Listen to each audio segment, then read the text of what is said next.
Assalamualaikum warahmatullahi wabarakatuh. Ketemu lagi kita untuk melanjutkan seri dari kajian tentang yang mengupas tuntas Kanjeng Nabi Isa tidak turun lagi. Ini seri yang ke-10 dan insya Allah ini akan kita selesaikan di seri 10 ini. Maka sebetulnya aku akan memberikan ulasan agak panjang. Tapi kalau dibikin 2 seri nanti tambah panjang lagi. Maka kita usahakan 1 seri saja supaya selesai di seri ke-10. Kita bicara dalam Islam dalam perspektif dunia dan perspektif keindonesiaan kita gitu. Jadi kalau aku ngomong agak cepat nanti kalian harus memaklumi dan kalian berusaha lah untuk mengerti gitu. Apa yang diomongkan itu apa gitu. Oke, begini. Ini belum aku hapus ya. Belum aku hapus. Jadi kelompok tentang eskatologi itu ada 3, menerima secara hakiki, menolak tanpa kompromi, menerima secara majas tentang Kanjeng Nabi Isa turun lagi itu. Dan aku ada pada kelompok ini, ya. Oke, ya. Aku ada pada kelompok ini. Itu. Hapus. Jadi aku adalah orang yang berusaha, ya, mengambil sesuatu kira-kira apa yang masih bisa dimanfaatkan dari sesuatu yang dianggap itu tidak bermanfaat gitu. Aku begitu orangnya. Aku berusaha mengambil sesuatu apa sih yang bisa dimanfaatkan dari sesuatu yang menurut orang atau menurut anggapan itu tidak bermanfaat gitu. Kata orang-orang bijak bahwa mata lebah itu walaupun di tempat sampah dia akan mencari bunga. Tetapi mata lalat, walaupun dia di tempat bunga, dia akan mencari sampah. Dan aku akan belajar, dalam proses belajar. Kita hidup itu proses belajar terus, sampai nanti kita menutup mata. Gitu. Dalam proses belajar untuk menjadi lebah. Gitu. Nah, sebagai contoh begini. Dulu kita begitu yakin bahwa tuntutlah ilmu sampai ke negeri Cina, itu sebuah hadis. Ya. Itu sebuah hadis. Tuntutlah ilmu sampai ke negeri Cina, itu sebuah hadis. Tetapi dengan penelitian-penelitian yang ada yang dilakukan oleh para ahlinya, ya, ternyata itu bukan hadis, gitu loh. Ternyata itu bukan hadis. Tapi kalaupun itu menuntut ke negeri Cina itu bukan hadis, apakah dia tidak bermanfaat bagi kita? Apakah tidak ada manfaat yang kita ambil dari kata-kata itu? Tentunya kan ada. Anggap saja itu sebuah kata-kata mutiara dan itu mendorong kita untuk semangat belajar. Berarti kan masih bisa kita manfaatkan. Begitu juga tentang hadis bahwa Kanjeng Nabi akan turun lagi. Aku sudah jelaskan sampai ini seri yang ke-10 bahwa itu bukan hadis. Itu bukan hadis. Jadi posisiku bukan aku menolak hadis, tapi aku tidak percaya kalau itu hadis gitu loh.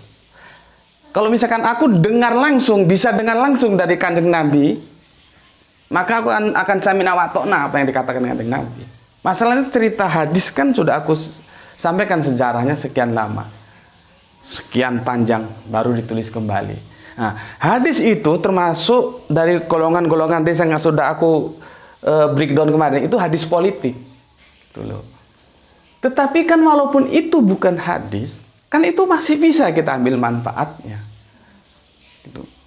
Ya, sama seperti tadi, menuntut ilmu walaupun sampai ke negeri Cina itu bukan hadis itu. Tapi masih bisa kita ambil manfaat. Nah, begitu juga ini. Ini bukan hadis karena bertentangan dengan Al-Quran dan aku sudah paparkan. Ya, oke. Sekarang judul kita kali ini adalah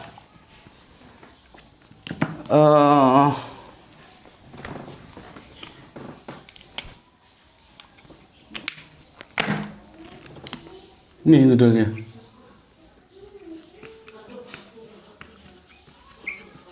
Perang peradaban. Nih, perang peradaban, ya. Nanti di sini ada dalam tataran dunia kita akan singgung khilafah. Dalam tataran keindonesiaan kita akan kita singgung Muhammadiyah dan NU. Nih. Ya. Perhatikan. Judul kita adalah Perang Peradaban, ya. Kita akan bersinggungan dengan khilafah untuk dunia, untuk Indonesia kita akan bersinggungan dengan Muhammadiyah dan NU. Ini. Ya. Seperti itu. Kita didapatkan informasi atau diberi informasi dalam Quran surat Al-Baqarah surat 2, nomor suratnya 47. Tentang apa? Bahwa Bani Israel itu umat pilihan. Bani Israel ini umat pilihan ini. Itu sudah ditulis oleh Al-Quran gitu loh. Cuman penerjemah sekarang dia itu mau membantah Al-Quran dengan cara ditulis pada masanya. Dalam tanda kurung pada masanya gitu. Tidak Pak, ini Al-Quran sudah tulis Bani Israel itu umat pilihan sepanjang masa ini. Ngapain kita kan harus jujur mengakui. Dan Allah sudah pilih dia sebagai umat pilihan. Ngapain mau kita bantah? Ya sudah, kita terima itu hak Allah, memang menentukan Bani Israel sebagai umat pilihan. Kok diintervensi pada masanya? Tidak.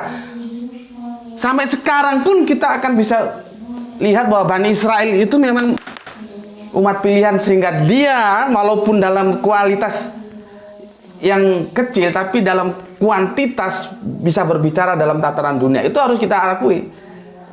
Apa beratnya ngakui seperti itu? Toh itu Allah yang berfirman. Kalau di terjemahan itu kan nggak ditulis dalam kurung pada masanya. Masanya apa? Tidak begitu. Kita harus jujur membaca firman itu. Oke?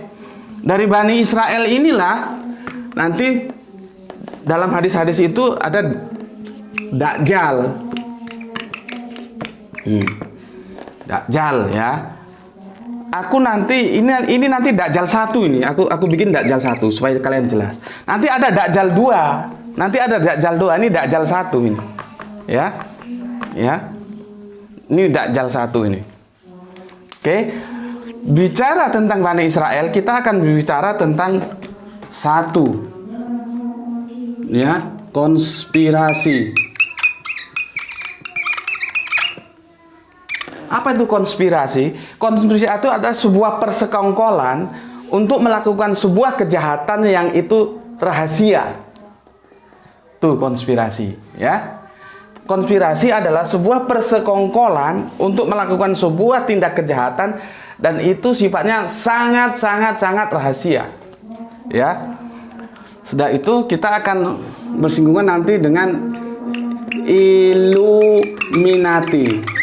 Ya, konspirasi Illuminati ya. Ilmu Illuminati itu sebetulnya awalnya begini, harafiahnya itu dari bahasa Latin ya. Dari bahasa Latin itu Illuminati itu tercerahkan gitu loh. Sebetulnya asalnya tercerahkan tuh. Itu dari bahasa Latin ya. Itu sebetulnya kelompok persaudaraan ya. Kelompok persaudaraan di mana kelompok itu tertutup. Ya, ada sebuah kelompok persaudaraan dan itu tertutup. Arti tertutup itu ya hanya mereka yang bersaudara aja yang ada di dalam kelompok itu.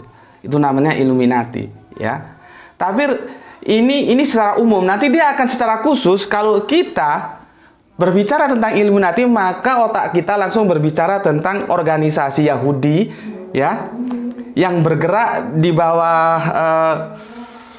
bawah tanah menjalankan agenda-agenda Zionismenya. Nih ya. Jadi kalau kita berbicara Illuminati, akhirnya kita berbicara Yahudi yang bergerak di bawah tanah untuk menjalankan agenda Zionismenya. Ya. Ada konspirasi, ada Illuminati gitu. Terus nanti ada lagi di sini TDB. Sorry. Ya. TDB ya, atau tatanan dunia baru atau New World Order, NWO. Nih ya. Ini Dajjal itu di sini kerjanya ya. Kita berbicara Dajjal, bicara konspirasi, Illuminati, TDB, tatanan dunia baru atau New World Order. Makanya kita masuk dalam wilayah perang peradaban. Gitu loh. Jadi hadis tentang Kanjeng Nabi Isa turun lagi itu berbicara tentang tata dunia kehidupan yang porak-poranda dihajar oleh Dajjal, dirusak oleh Dajjal, maka akan datang seorang hero yaitu Kanjeng Nabi Isa membantu Imam Mahdi untuk mengalahkan Dajjal, membuat tatanan dunia baru yang lebih damai. Itu yang dimasukkan, yang mau disampaikan oleh hadis itu. Jadi hadis itu hadis politik, gitu loh. Maksud aku bilang hadis dalam tanda kutip loh ya. Kalian harus paham karena aku tidak menerima itu sebagai sebuah hadis.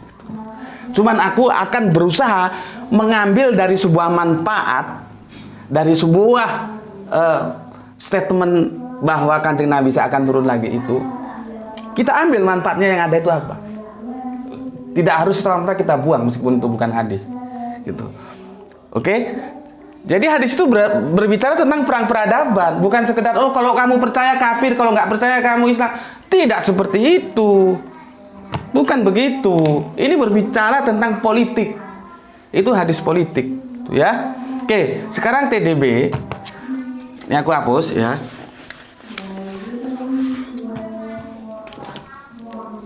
Tata dunia baru, ya, atau New World Order ya, itu acuannya begini. Satu ya, pemerintahan dunia ini dalam satu genggaman. Jadi satu dunia ini mau diatur dalam satu genggaman oleh Dajjal Yahudi itu. Ya. Oke. Nomor dua, menghapus agama.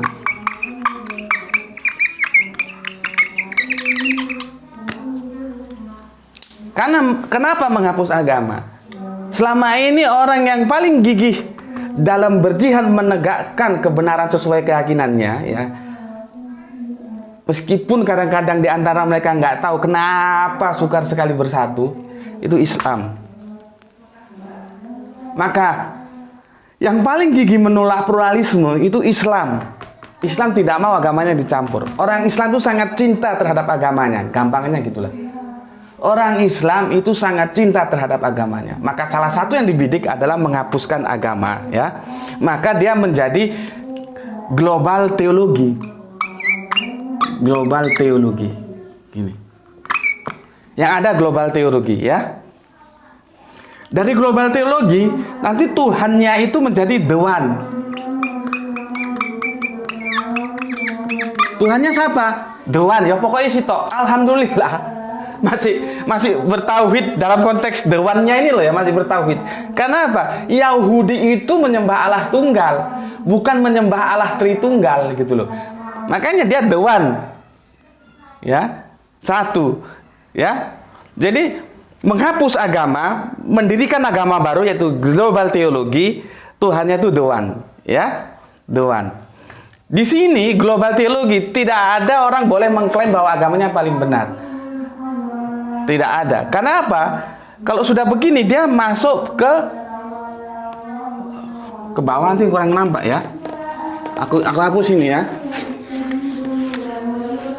Aku hapus ini ya. Itu ada suara ngaji, semoga tidak begitu menjadi kendala ya. Ya.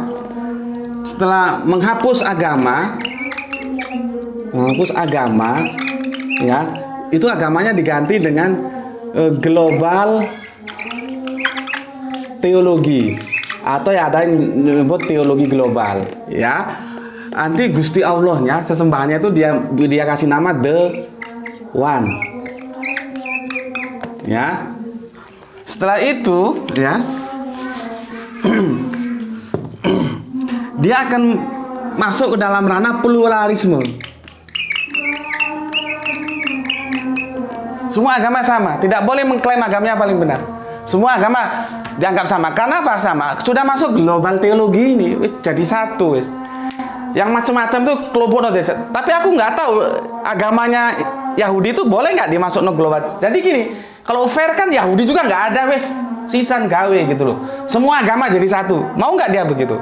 Atau Yahudi itu tetap tumbuh menjadi Yahudi, tetapi semua agama yang ada di muka bumi ini menjadi satu, yaitu global teologi ini.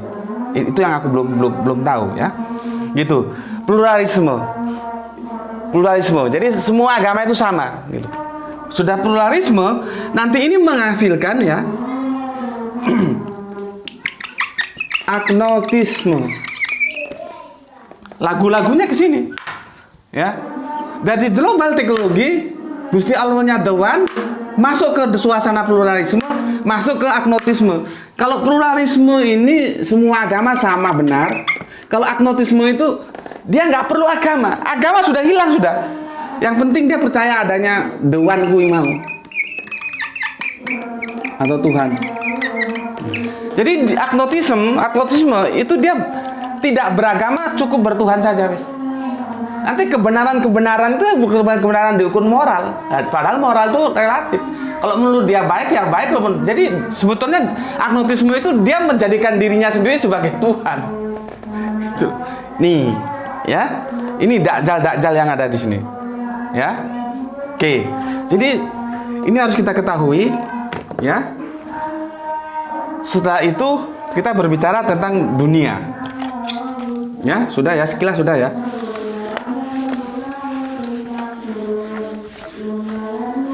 Tatanan dunia dulu itu terbagi menjadi dua, yaitu komunis dan liberal. Liberal ya. Komunis ini ada dalam naungan Uni Soviet. Liberal ini Amerika Serikat. Ini dua kekuatan yang mengatur tatanan dunia. Nih. Ya. Komunis dan liberal. Atau disebut dulu ini timur, ini barat. Dajjal Israel itu ada di sini.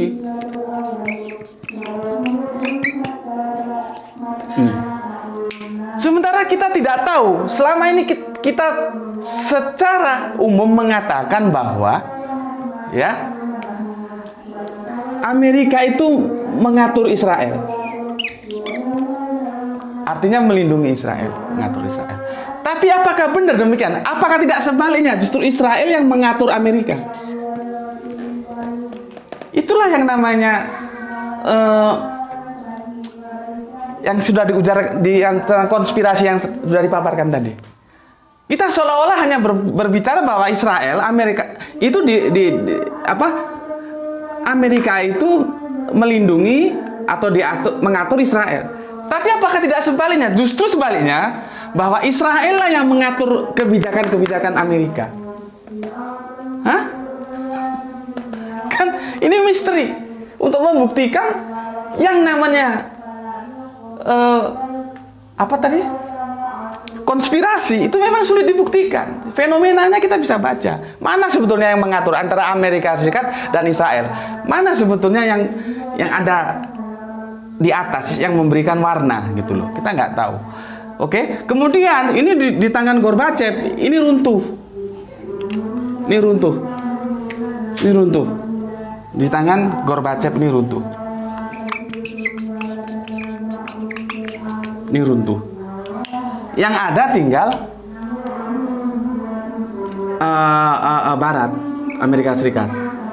Tapi ingat, ada komunis lagi ya. Kalau aku tulis di sini nampak ya, aku tulis di sini nampak ya. Ada komunis lagi yaitu Cina. Nah ini yang aku bilang Dajjal 2 itu ini.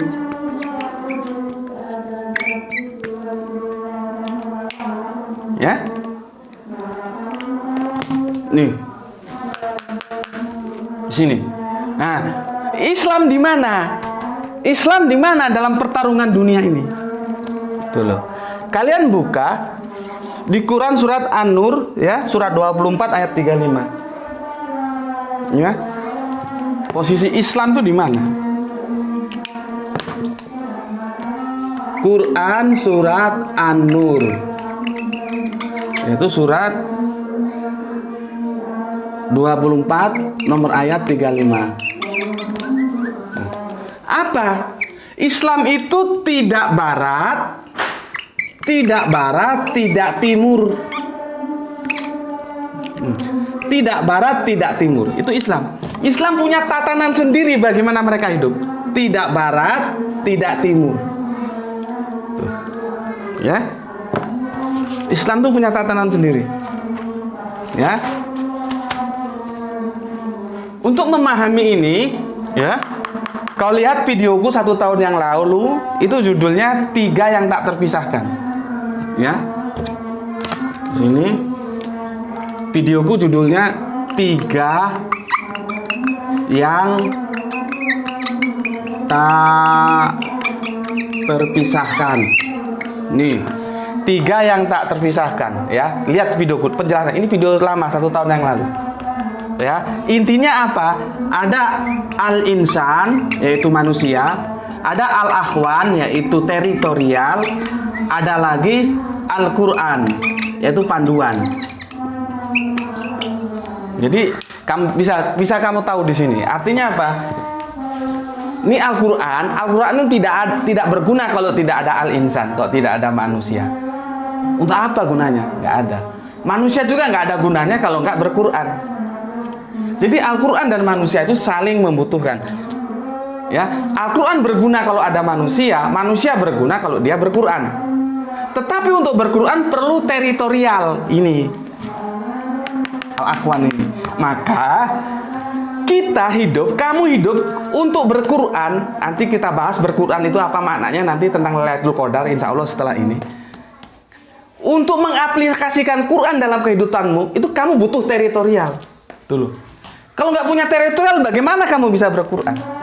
Seperti aku ini, kenapa aku bisa syuting di rumah ini? Karena rumah ini sudah aku kontrak. Aku mengkontrak rumah ini, aku sudah bayar, maka aku punya wilayah kekuasaan di teritorial ini sepanjang masa kontrak. Nanti kalau kontraknya habis, ya aku nggak punya teritorial di sini. Aku nggak bisa begini, nggak bisa ngisi kajian seperti ini, begini di sini, nggak bisa. Begitu juga, gampangnya, Quran, manusia dan teritorial itu 3 yang tak terpisahkan. Nanti kau bisa baca di sini, ya, bisa lihat di video ini. Oke. Sekarang kita kembali lagi ke ini, ya, kehidupannya begini. Jadi di mana Islam? Posisi Islam itu di mana? Di mana di sini? Tentang barat dan timur. Bahwa Islam itu tidak ke barat dan tidak ke timur. Karena Islam punya sistem sendiri. Itulah yang disebut Samuel Huntington, ya. Ketika timur ini runtuh, maka barat akan berhadapan dengan Islam. Barat akhirnya akan bertanding dengan Islam. Karena Islam punya konsep. Tuh, seperti yang aku jelaskan kemarin tentang Ahmadiyah di India, kenapa tentara Islam yang dihajar dulu sama Inggris? Karena konsep jihad di dalam Islam itu ada. Oke, ya. Begini ya. Nah, sekarang kenapa Islam tidak bisa berbicara dalam 2 tatanan kehidupan ini, yaitu barat dan timur? Kita tidak pernah hadir untuk mengalahkan barat dan kita tidak pernah hadir mengalahkan timur. Kenapa?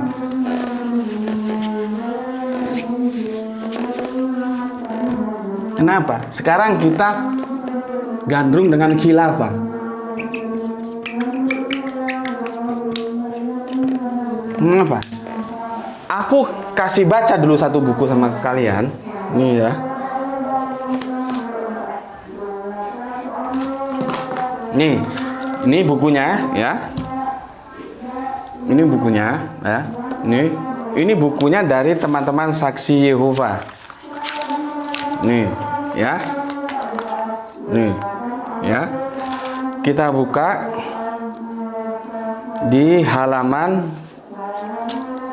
302. 302. Ya, ini cerita ketika kejayaan Islam di Spanyol.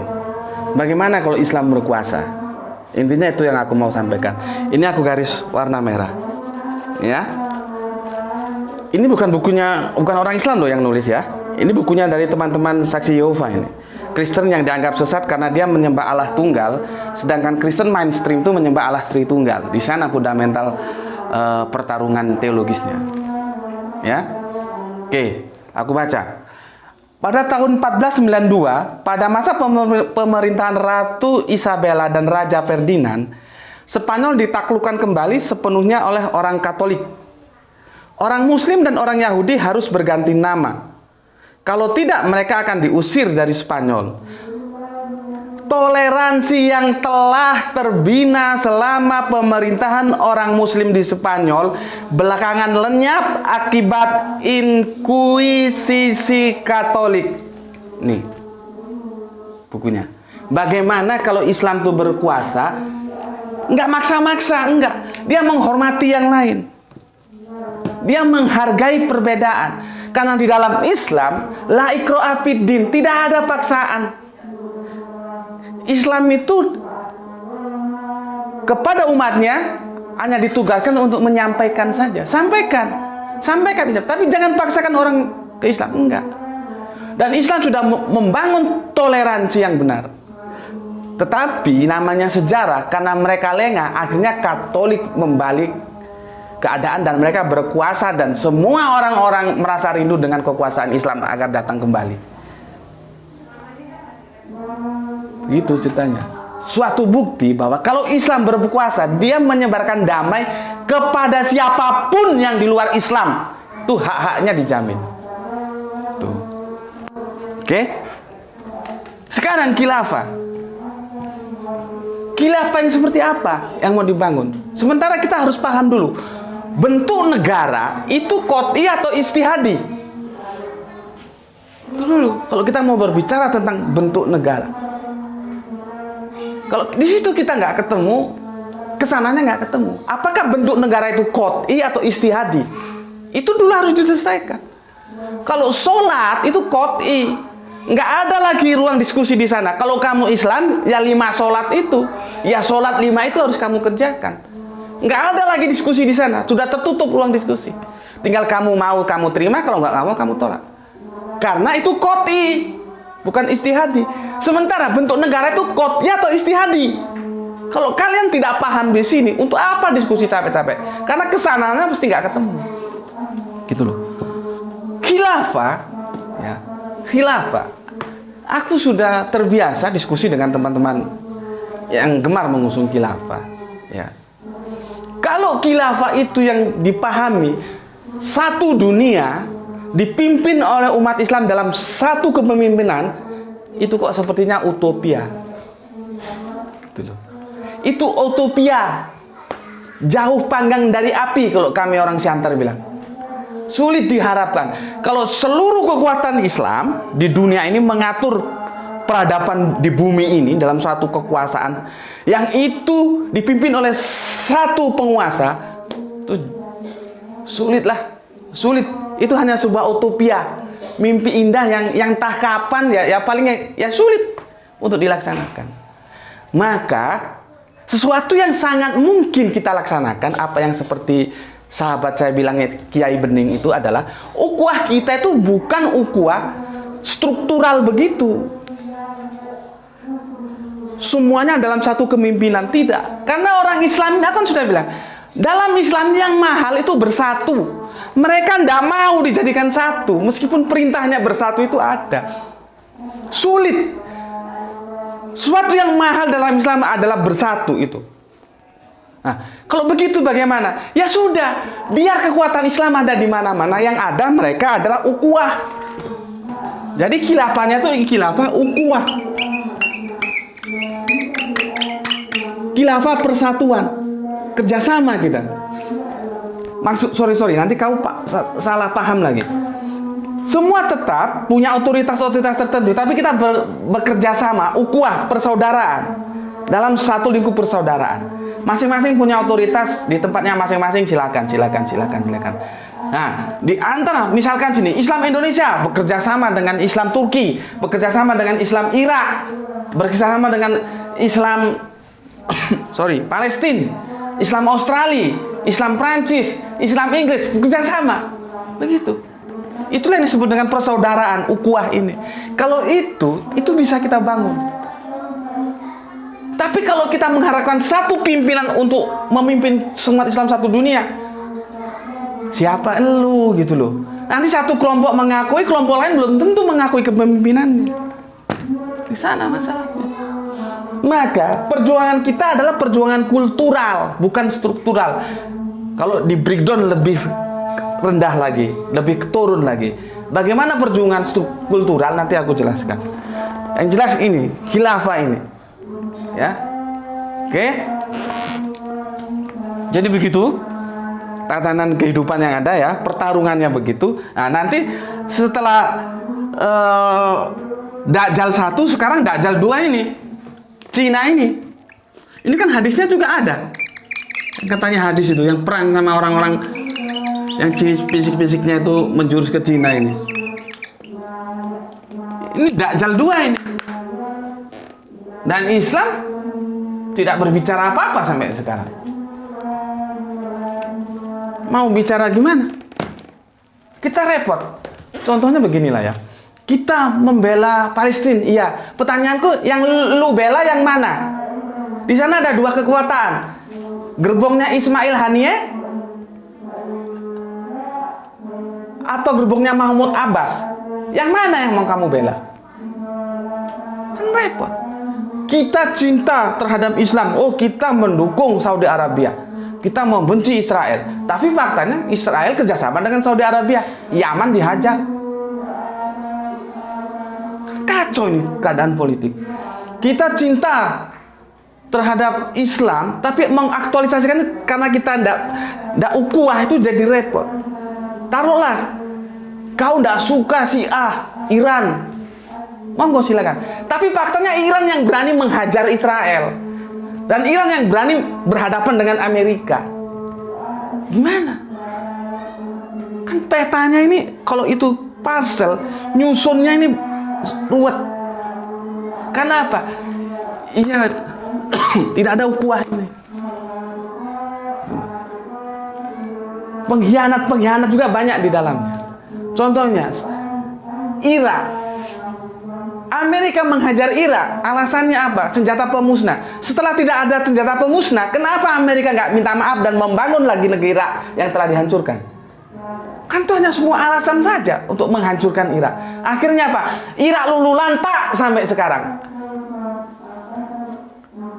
Kesalahan ini tidak menjadi pelajaran bagi orang Libya. Libya diperlakukan sama. Mereka tidak suka sama Gaddafi. Akhirnya apakah setelah Gaddafi selesai, apakah kehidupan di Libya lebih baik daripada zaman Gaddafi? Kan tidak. Itulah kerjanya para dajjal ini. Tuh. Oke. Ini secara global ya. Sekarang kita berbicara konteks keindonesiaan kita.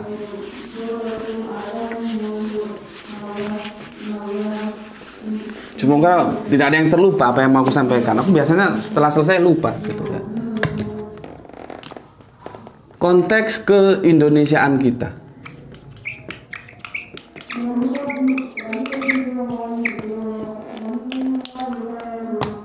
Ada teman-teman yang mau menegakkan khilafah gitu. Oke lah khilafah. Tapi khilafah yang seperti apa? Karena banyak khilafah, sono khilafah, sini khilafah, depan khilafah, belakang khilafah, kanan khilafah, khilafah yang bagaimana? Apakah memang khilafah itu masalahnya? Sehingga negeri ini porak-poranda. Dalam lingkup Asia Tenggara saja kita tidak bisa berbicara, apalagi konteks dunia.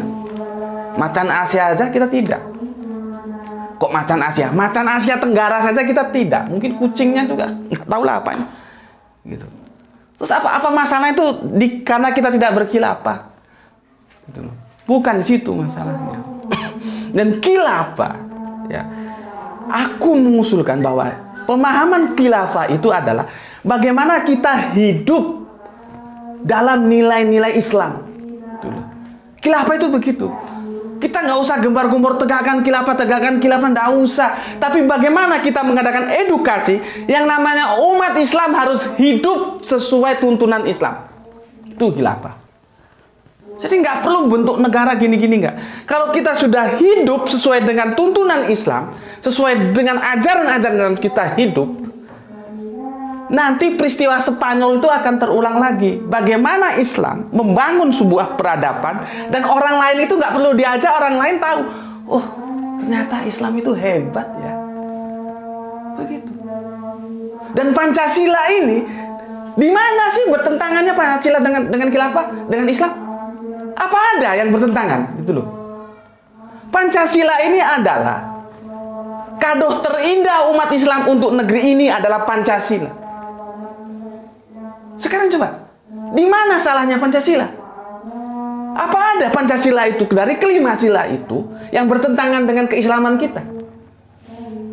Karena yang bikin Pancasila itu adalah ulama-ulama kita juga. Makanya aku bilang, kado terindah umat Islam untuk negeri ini adalah Pancasila.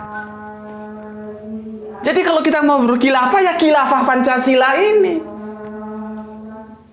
Gitu loh. Bagaimana kamu hidup secara Islami, sehingga umat-umat lain, saudara-saudara Islam kita, saudara-saudara kita di Indonesia yang sebangsa setanah air yang dolar Islam, itu akan bisa melihat kita memberikan suatu keindahan dalam berbangsa, sehingga mereka mengakui, oh ternyata Islam itu indah. Kalau begitu sudah, mereka akan welcome. Tapi kalau ujuk-ujuk tegakkan khilafah, perjuangan secara struktural itu berdarah-darah. Perjuangan secara kultural, seperti yang aku bilang, bagaimana setiap kita hidup dalam nilai-nilai Islam, itu memang lama, memang perlu pendidikan. Jadi jangan you ngomong Islam tapi uang rakyat you sikat. Bayangkan, partai, kalau partai nasional sih kita sudah maklum lah, mau mereka jadi dajjal nggak masalah. Partai berlambangkan Islam dan dia mau ngomong dirinya partai Islam, ketuanya itu terlibat korupsi, menjadi koruptor, itu apa bukan dajjalnya dajjal juga itu? Gimana? Itu fakta di negeri kita. Dan kita harus berterima kasih dengan KPK. Meskipun KPK harusnya lebih gencar lagi kerjanya. Jangan tebang pilih, jangan mau dijadikan alat politik. Gimana? Itu partai Islam itu. Bagaimana orang akan simpati terhadap Islam kalau partainya saja seperti itu? Seharusnya kalau orang sudah membawa nilai-nilai Islam, dia harus berani hidup dalam nilai-nilai Islam itu. Kan begitu. Seharusnya begitu. Kita ini terlalu kesusu. Taruhlah Pak Soeharto itu jelek, tapi kan ada bagusnya. Soeharto.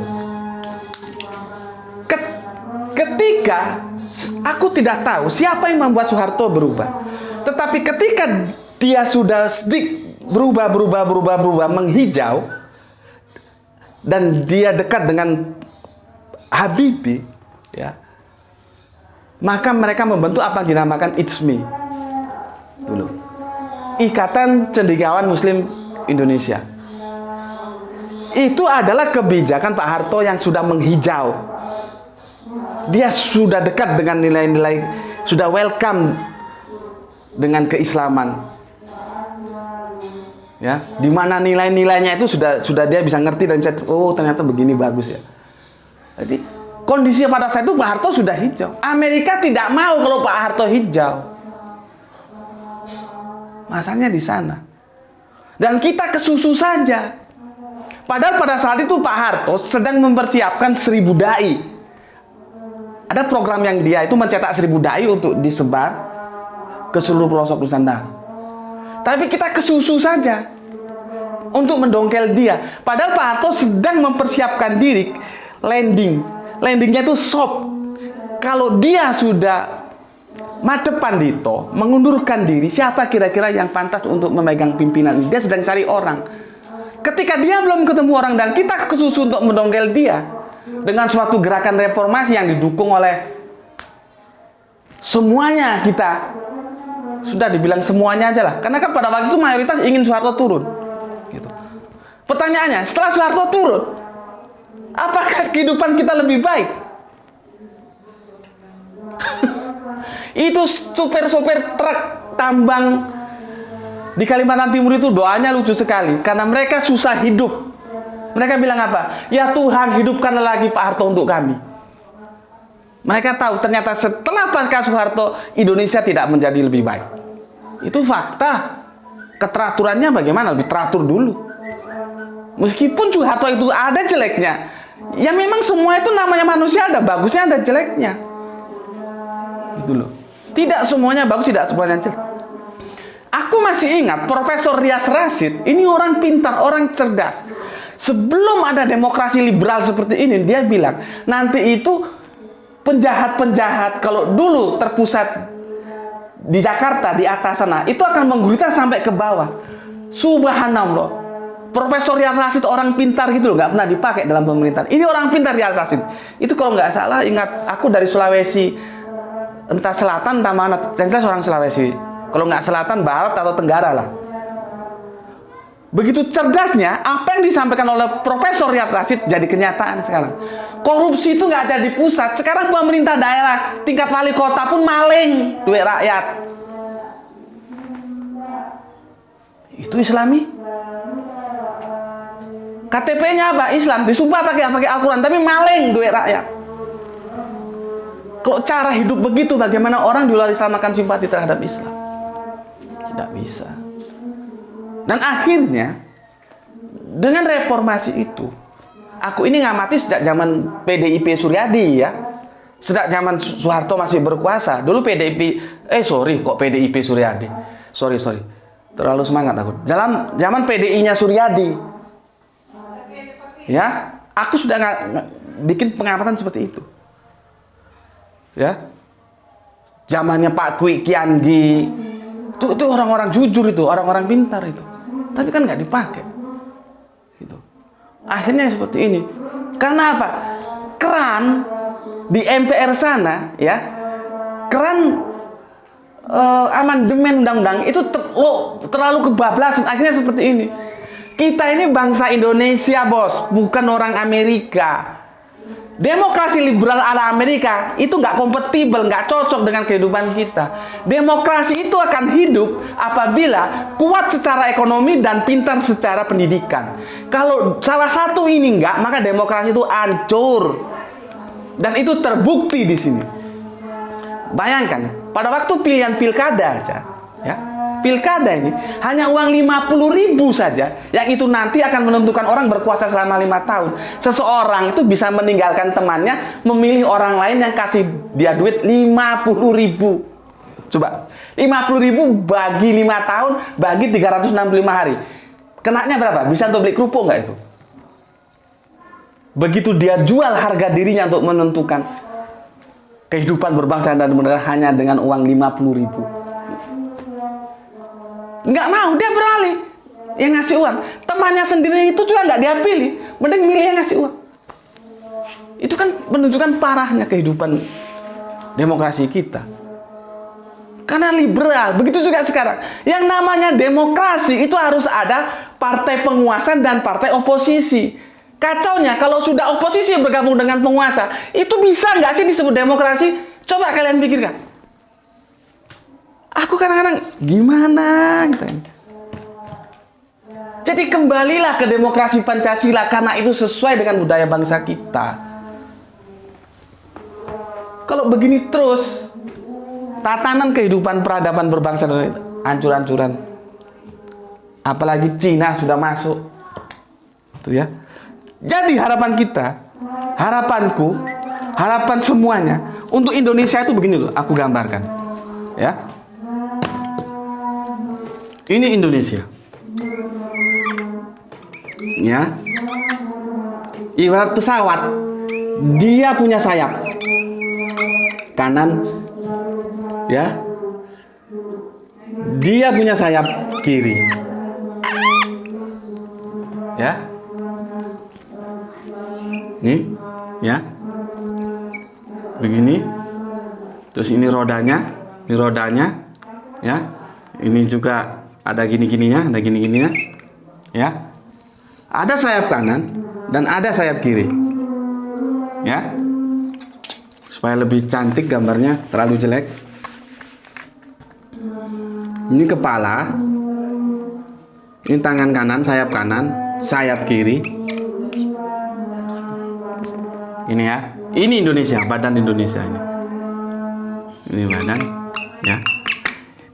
Sayap kanannya apa? Muhammadiyah. Sayap kirinya Pak, Nahdlatul Ulama, NU. Ini kita punya. Ini original bangsa kita ini. Original dari negeri ini lahir. Muhammadiyah dan NU. Ya, ini lahir dari sini. Lahir dari sini. Indonesia ini akan bisa terbang tinggi kalau kedua sayap ini kerjasama. Tuh loh. Jangan bersatu, sulit suruh bersatu. Kenapa? Orang NU itu nggak mau suruh jadi orang Muhammadiyah itu nggak mungkin mau jadi orang NU. Orang NU juga tidak mau menjadi orang Muhammadiyah. Ya sudah, karena memang sejarahnya lahirnya itu dari perspektif yang berbeda. Orang Muhammadiyah tetap menjadi Muhammadiyah, orang NU biar tetap menjadi orang NU, tumbuh dan berkembang. Tapi mereka bekerja sama untuk negeri Indonesia ini sehingga Indonesia ini bisa terbang mengangkasa. Caranya gimana? Gampang kan?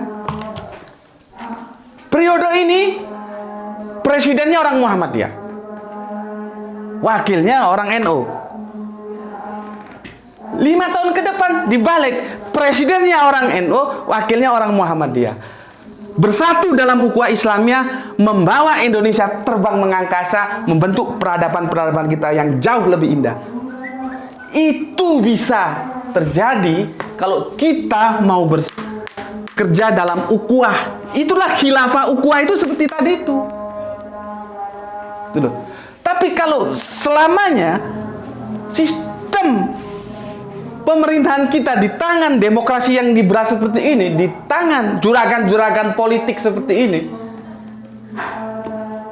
ya seperti yang kalian lihat, gitu loh. Jadinya seperti apa? Aku nggak usah cerita. Berapa itu dajjal disikat oleh KPK? Itu yang ketahuan. Dajjalnya itu berapa? Karena yang paling merongrong keberbangsaan kita itu pertama itu dari segi ekonomi. Dajjal maling ekonomi itu menghancurkan kehidupan kita berbangsa dan bernegara. Ya. Kalau orang Israel, orang Yahudi itu begini, tidak mau mereka. Ya.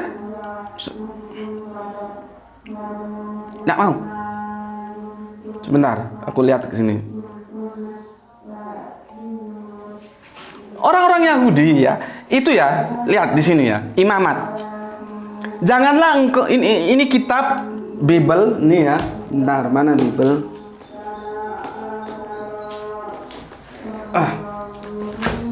Nih ya, Bible ini ya, perjanjian lama ya. Imamat itu perjanjian lama, berbunyi begini.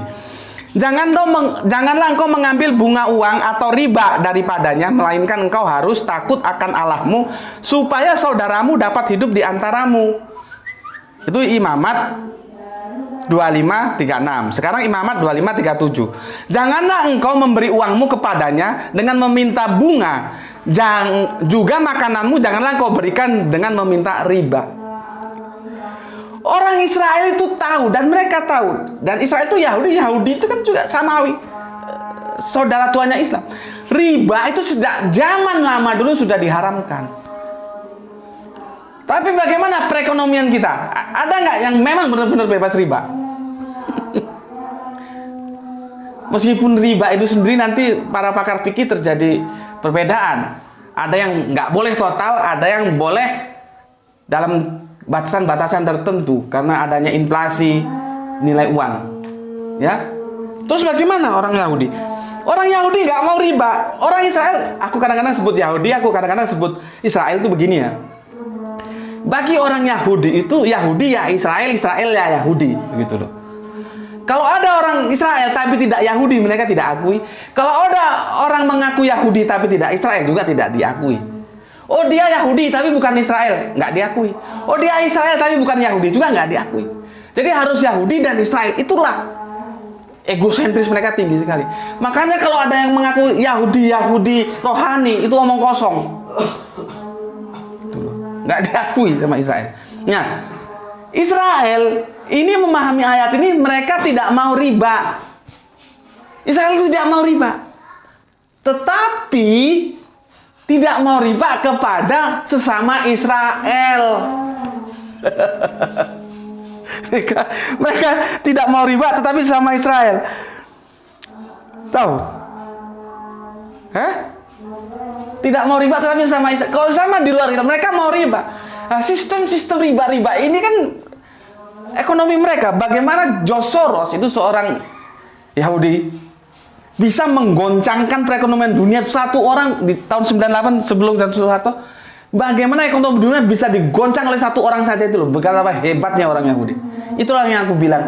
Memang di surat Al-Baqarah 247 itu ya, wahai Bani Israel, ingatlah nikmatku yang telah aku berikan kepadamu. Aku telah melebihkan kamu dari semua umat yang lain di alam ini. Toh, itu Allah yang bilang, sudah, jangan dibantah. Tuh. Coba, seorang George Soros bisa menggoncangkan perekonomian dunia sampai terjadi ras. Tuh.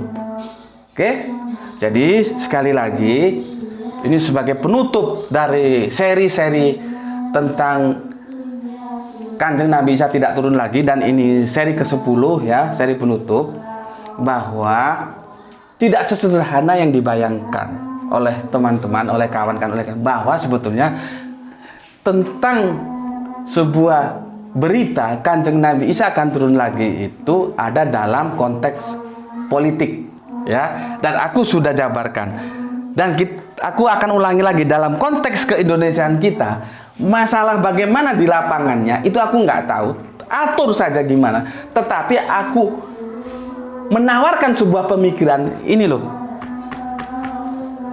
kerjasama antara NU dan Muhammadiyah, ibarat sayap kanan dan sayap kiri, untuk membawa Indonesia terbang mengangkasa, sehingga kita menjadi bangsa yang bisa disegani oleh bangsa-bangsa di dunia. Bayangkan, Indonesia mayoritas umat Islam, tetapi tidak bisa mewarnai nilai-nilai pemerintahan itu dengan Islam. Bayangkan. Coba kalau NU dan Muhammadiyah ada di sana, dan kita bangun peradaban Islam seperti apa yang dikatakan oleh Jawaharlal Nehru. Ini orang Hindu bilang, ada di buku Sejarah Lintasan Dunia, itu di jilid 2, ada 2 jilid. Itu yang masih ada, itu aku dengar tuh di perpustakaan di UI sana, di Jakarta sana. Apa kata Jawaharlal Nehru? Muhammad telah sukses membangun surga di atas padang pasir. Subhanallah. Kalau ini tadi teman dari Saksi Yehova, ini orang Hindu, Jawaharlal Nehru mengakui Muhammad telah sukses membangun surga di atas padang pasir. Kenapa semangat itu tidak kita ambil lewat NU, lewat Muhammadiyah, kita bangun peradaban dengan baik, kita berikan kesejahteraan kepada semuanya. Masalah iman, agama, urusan masing-masing. Masalah semuanya, masalah kehidupan, masalah kesejahteraan, masalah yang universal, masalah kemanusiaan, semua kita berikan yang sama, baik Islam maupun bukan Islam, harus sama-sama kita sejahterakan. Disitulah orang-orang lain di luar Islam akan angkat tangan, ternyata Islam itu indah, sehingga dia tinggi dan maha tinggi. Tetapi kalau kita tidak hidup dalam nilai-nilai Islam, bagaimana Islam akan tinggi? Itu pesan terakhir dari aku. Dan mohon maaf kalau teramat panjang, dan mohon maaf kalau ada salah-salah kata karena terlalu cepat mungkin ya. Jadi intinya bahwa apa yang bisa kita ambil dalam kehidupan ini, marilah kita ambil dengan cara kita hidup berislam tadi.